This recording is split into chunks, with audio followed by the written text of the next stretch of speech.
শুভ সন্ধ্যা সবাইকে। আশা করি তোমরা সবাই খুব ভালো আছো, সুস্থ আছো, আমিও ভালো আছি। আর এখন চলে এসেছি হ্যাশট্যাগ আমরা সকলের আজকের টপিক নিয়ে। আর কালকে তো টপিক নিয়ে আলোচনা করতে পারিনি। কালকে আমাদের রঞ্জনা দি টপিক দিয়েছিল, তো দিদি অনেক সুন্দরই বলেছে। আমি রাত্রেবেলা যখন ভিডিও দেখলাম, তো আর দিদিরটা সবাই শুনবে, তাহলে অনেক উপকৃত পাবে। আমি শেয়ারও করেছি কমিউনিটিতে। ওই দিক দিয়ে খোল, চাবি ও এর মধ্যে চাবি। তো আজকে আমাদের টপিক দিয়েছে রুনাদি। আর রুনাদি খুব সুন্দর একটা টপিক দিয়েছে একদম। রুনাদি যেটা দিয়েছে, অনেক দিন রুনাদির চ্যানেলটার কথা বলি একটু। রুনাদির চ্যানেলটা খুব ভালো গ্রো ছিল, মানে গ্রো করেছিল আস্তে আস্তে আস্তে আস্তে। আর সেই চ্যানেলটা রুনাদির কী হয়েছে জানি না, চ্যানেলটা খুঁজে পাচ্ছে না বলছে। তো রুনাদির আগের চ্যানেলের নাম ছিল পরশ পাথর। আর এখন নতুন করে রুনাদি যেহেতু ওই চ্যানেলটা নেই, তাই নতুন করে একটা চ্যানেল রুনাদিকে খুলতে হয়েছে। আমি ভীষণভাবে দুঃখিত, কারণ এত কিছু আমরা এখানে শেয়ার করি না, যেগুলো আমাদের স্মৃতি হিসাবে রেখে দেওয়ার জন্যও শেয়ার করি। তো সেইটা যদি কিছু এরকম হয়, ভীষণই দুঃখ লাগে, খারাপ লাগে। তো জানি না কি হয়েছে, ক্রমে গিয়ে দেখা যায়। তো যদি পাসওয়ার্ড থাকে সব কিছু, তো যাই হোক, একটা রুনাদির নতুন একটা চ্যানেল খুলেছে, সেটা হচ্ছে মনের দরজা। আমি মেনশন করে দেবো আমার এই ভিডিওটায়। তো তোমরা সবাই একটু প্লিজ সাবস্ক্রাইব করে দিও রুনাদিকে। রুনাদি কখনো কিছু কোনো সময়ই চায় না, তো রুনাদি নিজে থেকেও বলবেও না সাবস্ক্রাইব করার কথা। আমরা কেউই বলি না অ্যাকচুয়ালি। তো যাই হোক, তোমরা সবাই একটু আমার রিকোয়েস্ট, তোমরা সবাই একটু সাবস্ক্রাইব করে দিও। আর রুনাদি আজকে টপিক দিয়েছে, ভীষণ ভালো লাগছে। থ্যাংক ইউ রুনাদি, তোমাকে অনেক অনেক শ্রদ্ধা, অনেক ভালোবাসা। আর যেটা দিয়েছে সেটা হচ্ছে একটা প্রবল বর্ষণ মুখর দিন ঘরে শুয়ে বসে কাটাতে চাও, নাকি পূর্ব পরিকল্পিত কোনো কাজ সেরে ফেলতে চাও। এটাই একটুখানি আমি এটাই আগে শুরু করব, তারপরে রঞ্জনাদির টপিক কালকে দুটো একটুখানি শেয়ার করব। তো যেটা কালকেই এটা, আমি একদমই বৃষ্টি হোক আর যাই হোক, আমি ঘরে থাকতে ভালোবাসি না। হ্যাঁ, আমি প্রকৃতির সাথে থাকতে ভীষণ ভালোবাসি।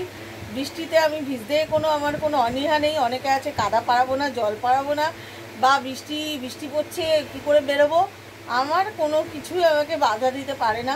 মানে আমি ভালো, বৃষ্টি হয়েছে ভালো, হ্যাঁ ওটাকে উপভোগ করব। ওই বেরোবো না বৃষ্টি হচ্ছে বলে পায়ে জল লাগাবো না, কাদা লাগাবো না, এরকম না। আমরা এখনও ওরকম, আমার 44 বছর বয়স হয়ে গেল, এখনও আমি এরকম। বৃষ্টি হলে হলে একটু যদি বেরোনোর মতো অবস্থা থাকে তো বেরিয়ে পড়ি। আর সেই বন্যাও যদি হয়, হাঁটু জলও থাকে, বেরিয়ে চারিদিক দেখি কোথায় কি হচ্ছে না হচ্ছে। জল পাড়াই ভীষণ ভালোবাসি, ভীষণ খুশি হই। এরকম আমার বন্ধুরাও জুটেছে আমার সাথে সেই রকমই। তো কালকেই বৃষ্টির মধ্যে, কালকে বৃষ্টি ছিল, তখনও পড়ছিল 4টের সময়, তখন বেরিয়েছি বৃষ্টির মধ্যেই ঘুরে ঘুরে। আমাদের এখানে পাটুলির একটা ব্রিজ নতুন চালু হয়েছে, তো ওখান থেকে না রাস্তাটা দেখতে ভিউটা দারুণ লাগছিল। তো ওখানে গিয়ে খুব মজা টজা করে এসেছি। আর আমাদের তো বিশ্ববাংলা এখানে নচিকেতের চায়ের দোকান, বিশ্ববাংলা যাই বলো এখানে আছে, পাটুলি ঝিলপাট, ভীষণ ভালো লাগে ওখানে খেতে। তো কালকে ওখানে ঘুরে এসে আবার যথারীতি দোকানে এসেছি। তো যাই হোক, বৃষ্টির সময় ঘরে খুব একটা আমি থাকিনি। বৃষ্টি মুখর দিনে খুব যদি বেরোনো একেবারে না যায়, একেবারে বেরোনো সম্ভব না, তাহলে হয়তো অনেক কাজই থাকে আসলে, আলমারি গুছানো, এই টুকটাক ঘরের ধুলোবালি ফার্নিচারের গুছানো, বিছানার চাদর পাল্টানো, কাজ তো আর ঘরে মেয়েদের আমাদের কম নেই। তো সেইগুলো করতে থাকি, সেগুলো করি। আর তো এই করি বৃষ্টিমুখর দিনে, খুব ঘুরি আমরা। একবার একটা বলি, মহালয়ার দিন ছিল সেদিন, বৃষ্টি প্রচুর। তো আমরা বিয়ের পরই, রিউ তখন বড়, হ্যাঁ, তো তখন রিউ পিকনিক করব। তো মাংসই সাধারণত পিকনিক হবে। আমার বৌদি, আমার ভাই বোন, হ্যাঁ, আমরা মিলেই সব পিকনিক করবো। এদিকে তো প্রচুর জল জমেছে, হাঁটু জল রাস্তায়। সেই হাঁটু জল থপ থপ থপ থপ করে মজা করতে করতে সেই বাজার করেছি, পিকনিক হয়েছে। ওই দিনটা যেন আজও ভুলি না। রাত্রেবেলা রাত হয়ে গেছে, রাস্তায় চিৎকার করতে করতে যাচ্ছি, মানে ওই আর কি যেরকম হয়। জলে একজন আরেকজনের গায়ে জল দিচ্ছি, মানে সে কি বলবো। এরকম শিশু সুলভ যদি থাকতে পারি, আমি চাই এরকম থাকতে আমরা। এরকম যেন আমার আশেপাশের লোকজনও যেন এরকমই থাকে, আর আমিও যেন এরকমই থাকি শিশু সুলভ। তাহলে ওই শিশুরা যেমনি হয় না, অত রাগ প্যাচ ধরে রাখে না, একটু ঝগড়া হলো আবার কথা বললো, এরকম সবাইকে মিলেমিশে নিয়ে সবাইকে নিয়ে হাসি খুশিভাবে থাকতে চাই। এমন কারোর সাথে ইচ্ছা করে না যে তার সাথে তাকে দেখলে কথা বলবো না। আমার জন্য ওটা ভেতর থেকে কেমন লাগে যে মা একটা সময় এই মানুষটার সাথে একটা কথা বলতাম, আর আজ বলছি না, পাশ দিয়ে যাচ্ছে বলছি না। আমার ভীষণ এটা কেমন একটা লাগে, তোমাদের বোঝাতে পারবো না। তো সেই কারণে আমি কথা বলেই ফেলি। একটু নিজের থেকে ইনিশিয়েট নিয়ে একটা কথা বলা, আর তো কিছু না, সামান্যই ব্যাপার। এখন আমার কাছে যেহেতু হয়ে গেছে এটা করতে করতে। আর তো প্রবল একটা বর্ষণমুখর দিন ঘরে শুয়ে বসে কাটাতে আমি পছন্দ করি না।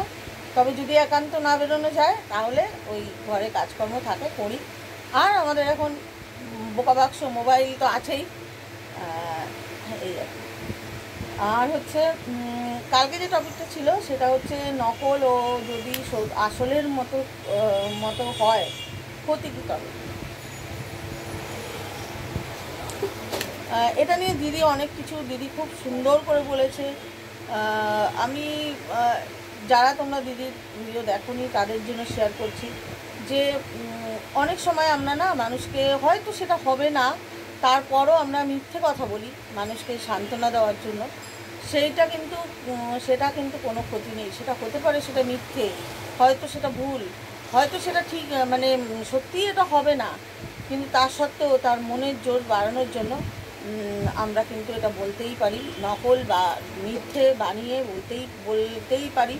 সেটা কিন্তু আমাদের খুব ভালো। আমি যেটা দিদির কথা ধরেই বলছি, দিদি শেয়ার করেছে, তা তোমরা যদি কেউ না দেখো তাই জন্য আমি এখানে আবার শেয়ার করছি, বলছি, তোমাদের সাথে শেয়ার করে নিচ্ছি যে এরকম হয়। আমারও হয়, আমিও অনেক মানুষজনের সাথে মিশি। তো অনেক সময় জানি যে এটা হবে না বা আর কোনো পথ নেই, তবুও তাকে মানে তার মনটা যাতে ভালো থাকতে পারি, বা তাকে যাতে উৎসাহ দিতে পারি, তাকে যাতে এনকারেজ করতে পারি, সেই জন্য বলি কিচ্ছু ভাবিস না, ঠিক হয়ে যাবে।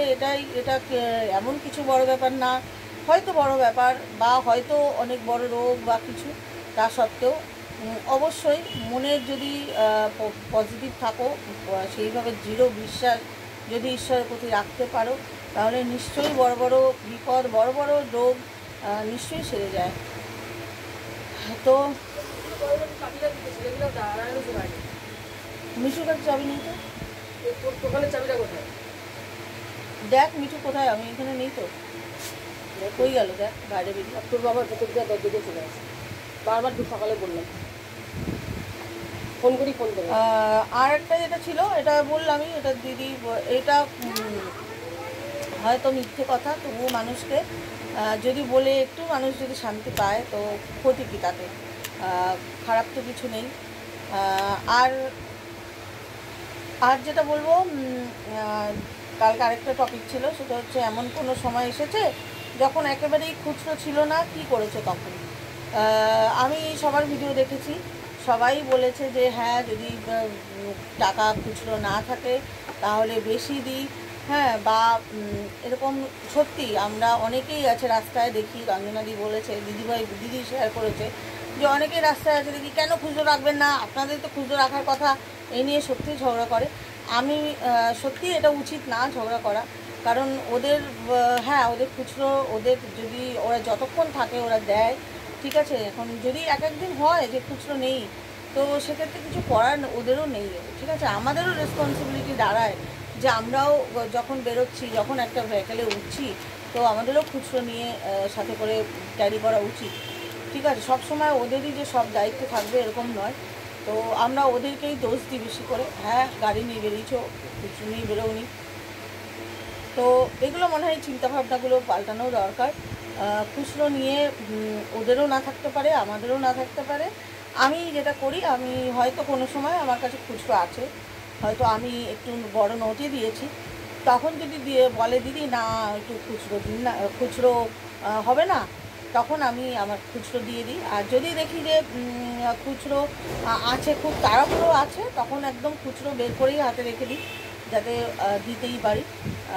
আমার কাছে যতক্ষণ খুচরো থাকে ততক্ষণ আমি দিতে থাকি ওই নিয়ে। আর তাছাড়া কখনো যদি কমও হয় তাহলে বেশি দেব। যেটা আমাদের রুনাদি বলছিল যে আমাদের সত্যি আমরা সকলের, আমরা মানুষজনগুলো, আমাদের সবার না মনের চিন্তাভাবনা অনেক মিল। যেগুলো আমি সব কবিতার, রুনাদি সবার ভিডিও থেকে দেখলাম। সত্যি এই মানুষগুলো যে শুধু মুখে বলে তা নয়, সত্যি এরা এরকম। দরকার হলে বেশি দেবে, কিন্তু তাই নিয়ে ওই খুচরো নেই কেন বা কম কেন ওরকম নিয়ে ঝগড়া করবে না। এরকম আমারও সাথে অনেক সময় হয় যে হয়তো 5 টাকা মানে দেওয়ার কথা, সেখানে ওনার কাছে হয়তো 5 টাকা নেই, তো 10 টাকাই দিয়ে দিয়েছি, এরকম অনেক হয়েছে। আর কী আছে, আমরা তো কত শপিং মল, কত জায়গায় ফালতু কত টাকা পয়সা নষ্ট করি। আর যেই মানুষগুলো সত্যিকারে খেটে কাজ করে ইনকাম করছে তাদের দিকে আমাদের কুণ্ঠিত বোধ কেন? আর সত্যি কথা বলতে কী জানো তো, সবথেকে বড় কথা হচ্ছে মানুষের কথা বলার ধরন। একটু মিষ্টি করে ওদের সাথে, যদি তোমার কাছে নাও থাকে না, ওরা তোমাকে বলবে যে ঠিক আছে দিদি পরে দেবে। আমার সাথে এরকম হয়। একটু মিষ্টি করে ওদের সাথে কথা বলে দেখো, তাহলে দেখবে ওরা, আমরা আসলে বলি এত ঠাট্টা করে যে ওদের কাছে পৌঁছাই সেই একটা নেগেটিভ ভাইব্রেশন হিসেবে, সেই জন্য ওরা আরও বেশি করে হয়তো সেটা নিয়ে তর্কাতর্কি ঝগড়াঝগড়ি হয়। এটা কিন্তু ওয়েস্ট অফ টাইম। ঠিক আছে, মানুষের সাথে যখন যেখানেই যাও, গাড়ি শুধু কোনো গাড়ি নয়, কোনো কোথাও উঠেছো তা নয়, যেখানেই যাও, ট্রেনে আমরা যেরকম যাই, ট্রেনে বাসে যেখানেই যাই, অটোতে উঠলেও গল্প করতে করতে যাই অটো ভাইদের সাথে, হ্যাঁ এরকম রিক্সা ভাইদের সাথে। তো একটু ভালো, প্রত্যেকটা, আমি বলছি না শুধু ওদেরই, প্রত্যেকটা মানুষের সাথে একটু ভালো ব্যবহার করে এগিয়ে গেলে একটা, তোমার কাছে হয়তো বিপদেও পড়েছো, তুমি সেইখানটাও তুমি কিন্তু বেঁচে যাবে যদি একটু মিষ্টি করে কথা বলো, ভালো করে কথা বলো। আমাদের সিস্টার শিবানী যেমন সবসময় বলেন যে আমাদের একটাই কর্তব্য, সেটা হচ্ছে মিষ্টি করে কথা, কম কথা আর আস্তে কথা। এই 3টে জিনিস যদি থাকে তাহলে তোমার উপরে কেউ রাগ করতে পারবে না। আমি এটা বিশ্বাস করি। আর আমি হয়তো হ্যাঁ আস্তে কথা বলতে পারি না, সত্যি কথা বলতে অভ্যেস প্যাটার্ন, হ্যাঁ বেশিরভাগই জোরে কথা হয়ে যায়। আমার গলার ভয়েসটাই একটু লাউড, কিন্তু চেষ্টা করি কম কথা বলার, আস্তে কথা বলার, আর মিষ্টি করে কথা বলার তো অবশ্যই চেষ্টা করি। তার মধ্যেও অনেক সময় হয়ে যায়, হয় না যে তা না, কিন্তু মাথায় থাকে যে হ্যাঁ এটা উচিত না, এটা উচিত, এটা ঠিক, এটা ভুল, এই আর কি। তো এই নিয়ে আজকে আর টপিক, আর কালকে দিদির দেওয়া টপিক, এই দুটোগুলো নিয়ে এইটুকুই বললাম। সবাই খুব ভালো থেকো, নিজের খেয়াল রেখো, আর যদি কিছু ভুল ত্রুটি থাকে অবশ্যই শুধরে দিই।